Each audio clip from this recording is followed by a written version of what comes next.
When it comes to food waste, it usually means a hit to our wallets and a sense of guilt. But the impacts are much wider than that. About 8% of all greenhouse gases worldwide come from edible food waste. And the average Canadian throws out almost 400 kilograms of food a year, which makes us one of the top per capita food wasters in the world. Our Johanna Wagstaffe has been looking into ways to combat food waste. So, Jo, you actually found a pretty cool company out of East Van that's doing something about this. I did, that's right. They're called Peko, and they're Vancouver's first peculiar and surplus produce delivery service. So at up to 40% off grocery store prices, this startup is hoping to save people a little money and hopefully inspire some bigger change.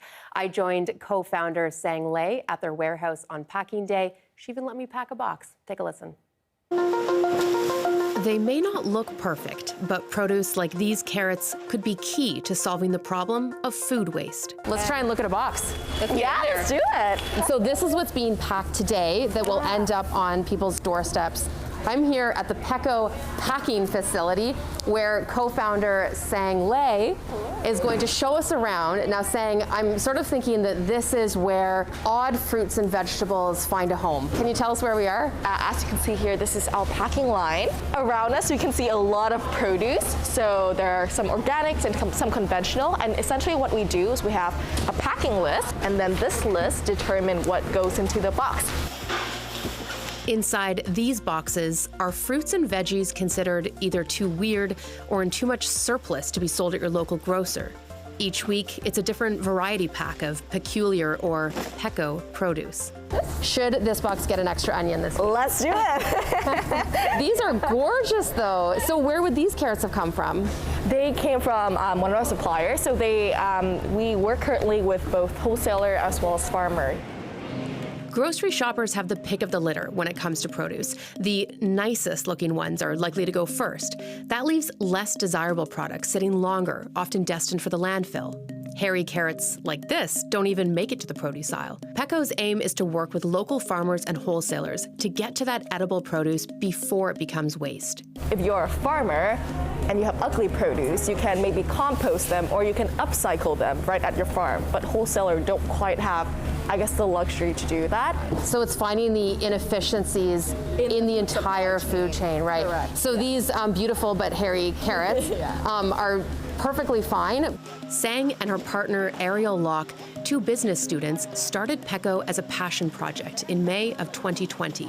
So we actually hit up every single farmer's market in Vancouver in summer 2021, talked to everyone there and asked them, oh, do you have any ugly produce or any surplus that you'd be willing to sell? And to our surprise, actually most of them say yes, because it's a win-win solution for them, and that's kind of how we got our first initial supplier.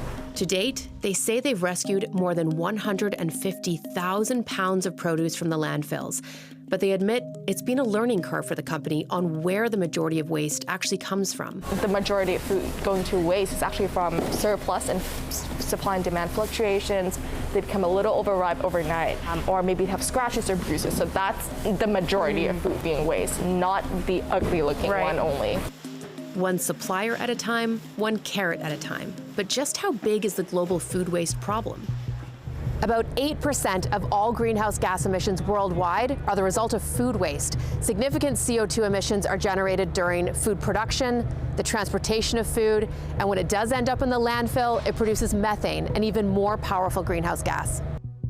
Do you feel hopeful that if enough people like you are doing these small but important moves that we can tackle the big picture? The younger generation is the one that is going to live with the climate crisis 50 years from now. So I feel hopeful that we have positivity and the hope, but also the grit and the intelligence to tackle this in the right way. And this story is part of our new series, The Climate Changers, where we'll be sharing with you the unique ways that individuals are taking action against climate change. So looking forward to sharing more. Yeah, very cool. And they've got a very interesting business. I really feel for all the misfit veggies. So do I, yes. I have to admit I didn't before, but now I look at vegetables very differently on a grocery shop. Yeah, and so much of those veggies that you showed us there, so much of it looks fine. It's, just a little misshapen. But the question I had was, it seems like a small dent in such a big picture, a big problem. And I know there are a few other companies doing this, connecting surplus food items to customers, but how big of a dent is it actually making? So yeah, when we're talking about the bigger picture of climate change, yeah, right? exactly. It's a huge problem, small dent. But I spoke to a food expert from SFU on what kind of a dent this can make, and she said that they're filling a gap right now in the food system, a gap that needs to be filled and that may always be there. But she said there is something that we can't lose sight of. Take a listen. These types of, upcycling companies, value-added companies, they're playing an important role. Now, the only thing that I would say is it doesn't mean that we should stop talking about prevention. So that's the big thing that we also need to talk about is reduction is important, diversion is important, but at the end of the day, we need to make sure that we're not overproducing and not overconsuming. Soma also said that one of the biggest things that companies like Peko can do is change the conversation about our relationship with food. And I think so many of us have lost sight of our relationship with food, where it comes from, how it gets to us, and companies like Peko can maybe have us reevaluate that relationship. And I think that's what's so important when we're thinking about solving not just climate change, but the issues of food security, food inequality, just thinking about where your food comes from. Absolutely, just like the conversation you've raised and brought to us today. That was really great. Thank you so much for that, Johanna You're welcome. Wagstaffe.